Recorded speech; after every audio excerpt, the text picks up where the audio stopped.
Hi everyone, good morning. তো সকাল সকাল স্নান দান করে হয়ে গেছি রেডি, কারণ আজ হচ্ছে আমাদের বাড়িতে নারায়ণ পূজা। আর অ্যাকচুয়ালি বৈশাখ মাসে আমরা বাড়ির সকলে সকাল সকাল স্নান কমপ্লিট করি, কারণ এটা হচ্ছে আমার মাতাজির আদেশ।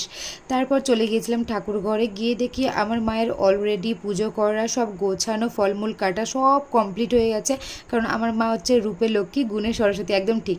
তারপর চলে গিয়েছিলাম হচ্ছে বেলপাতা নিতে, এটাই বাকি ছিল, তাই জন্য মা বললো একটু বেলপাতাটা গিয়ে নিয়ে আয়।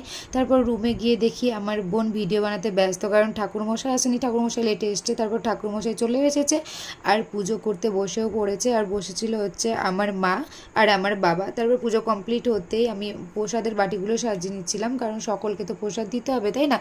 সকলকে প্রসাদ দেওয়া কমপ্লিট হয়ে যাওয়ার পর আমি একটু বাড়িতে করে নিয়ে বসেছিলাম প্রসাদ, কারণ সকাল থেকে যেহেতু উপবাস করেছিলাম তো একটু খিদেও পেয়েছিল, এই কারণে আমি অল্প স্বল্প প্রসাদ নিয়ে খেতে বসেছিলাম। তারপর রুমে গিয়েছিলাম ঘুমানোর জন্য, আর আমার অবস্থাটা দেখো, এত বাজে অবস্থা, মানে এতটাই গরম লাগছিল, আমি কিছুতেই ঘুমাতে পারিনি, মানে কি বলবো, আমার মুডটাই অফ হয়ে গেছে। তারপর বাইরে গিয়ে দেখি আমার দাদা আর আমার জায়বু মিলে খিচুড়ি সেবার আয়োজন করছিল, আর এইদিকে আমার মা আর আমার কাকিমা মিলে হচ্ছে সবজিগুলোকে বানিয়ে দিচ্ছিল।